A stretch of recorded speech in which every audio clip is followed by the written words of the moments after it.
everyone, my name is Patel Pinky and welcome back to our YouTube channel Way to Take Knowledge.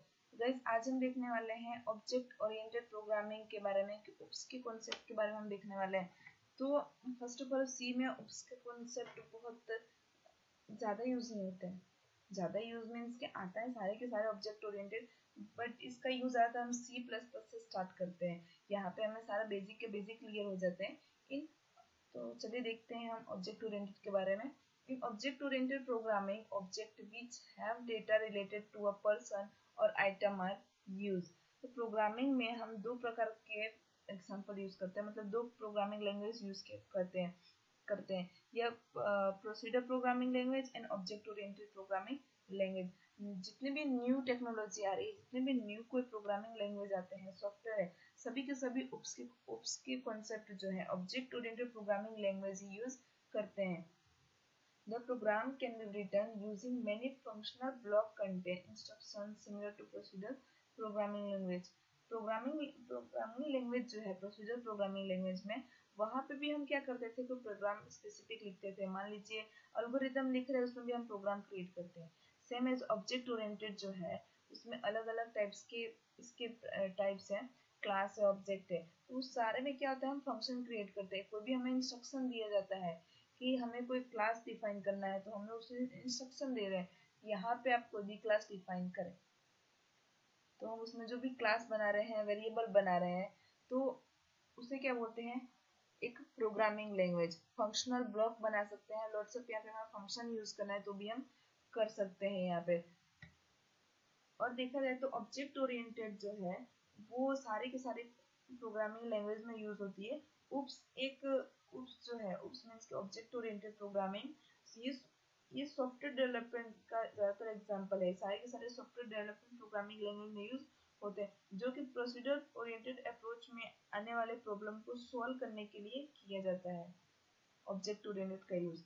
Object oriented programming data को programme development के दौरान system के flow नहीं होने देता।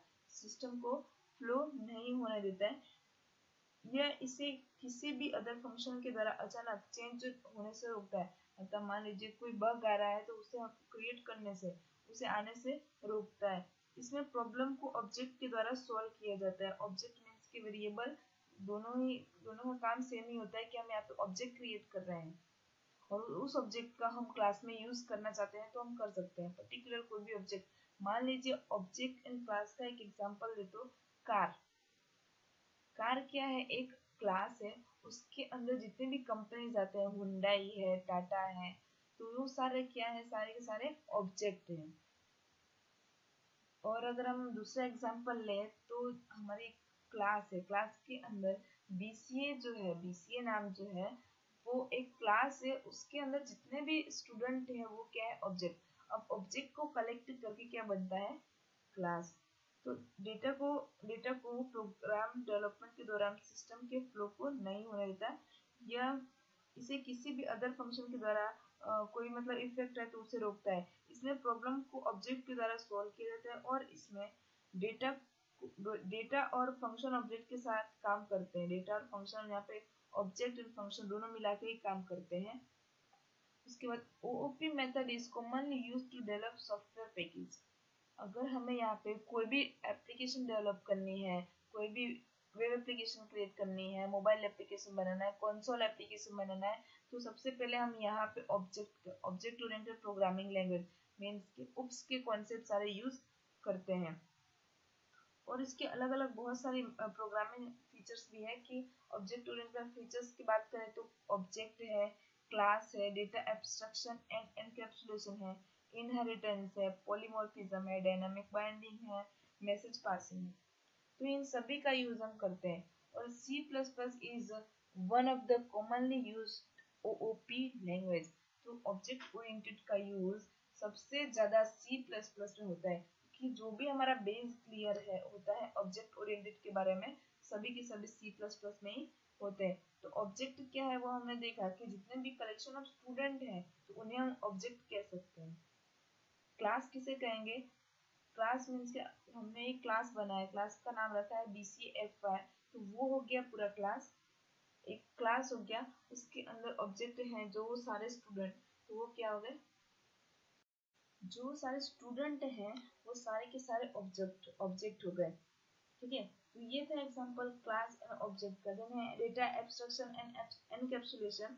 तो data और फंक्शन को एक साथ बाइंड करना, उसे एनकैप्सुलेशन कहते हैं। यह क्लास का सबसे इम्पोर्टेंट फीचर है। इसमें डेटा को क्लास के बाहर एक्सेस नहीं किया जा सकता, केवल क्लास के फंक्शन ही इसे एक्सेस कर सकते हैं। डेटा एब्स्ट्रैक्शन बिना बैकग्राउंड प्रोसेस की डिटेल्स के डेटा को इनपुट और आउटपुट करने के लिए, जिसे हम क्लास क्लास के फंक्शन के द्वारा परफॉर्म करते हैं, डेटा एब्स्ट्रैक्शन एंड एनकैप्सुलेशन को। देन है इनहेरिटेंस। यह उप्स कॉन्सेप्ट जो ऑब्जेक्ट ओरिएंटेड है उसका सबसे इम्पोर्टेंट फीचर है, क्योंकि यह क्लास को दूसरी क्लास के फ्यूचर को एक्सेस करने की फैसिलिटी प्रोवाइड करता है। इसमें एक क्लास का ऑब्जेक्ट किसी और क्लास की प्रॉपर्टी को भी एक्सेस कर उसका यूज कर सकता है। यह रीयूजेबिलिटी के फ्यूचर को इम्प्लीमेंट करता है, जहां किसी क्लास में नए फीचर को ऐड करने के लिए नई क्लास बनाकर उसमें पुरानी क्लास के फीचर को भी इम्प्लीमेंट किया जा सकता है। देन है पॉलीमॉर्फिज्म। यह भी उप्स का एक फीचर है, जो कि सबसे अधिक फॉर्म को बनाकर उसे यूज करने की फैसिलिटी दी जाती है। यह फंक्शन और ऑपरेटर दोनों के द्वारा परफॉर्म किया जाता है। ऑपरेटर हम इसके बाद देखेंगे, वन बाय वन देखने वाले हैं। देन है डायनामिक बाइंडिंग है।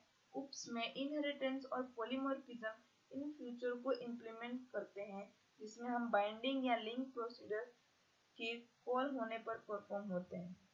देन है मैसेज पासिंग। उप्स में ऑब्जेक्ट पर्पस कम्युनिकेट करते हैं। ऑब्जेक्ट इंफॉर्मेशन को सेंड और रिसीव कर कम्युनिकेट करते हैं। उप्स में मैसेज पासिंग फंक्शन कॉल के समय परफॉर्म होता है। ठीक है, तो ये था एग्जांपल कि हम इसमें अलग अलग ऑब्जेक्ट ओरिएंटेड कैसे यूज करते हैं, उसमें कितनी फीचर्स हैं। तो आई होप आपको ऑब्जेक्ट ओरिएंटेड के बारे में थोड़ा बहुत क्लियर हो गया होगा। नहीं है तो जब हम प्रोग्राम करेंगे तब आपको ज़्यादा से ज़्यादा क्लियर हो जाएगा। तो मिलते हैं नेक्स्ट ट्यूटोरियल में। Thanks for watching.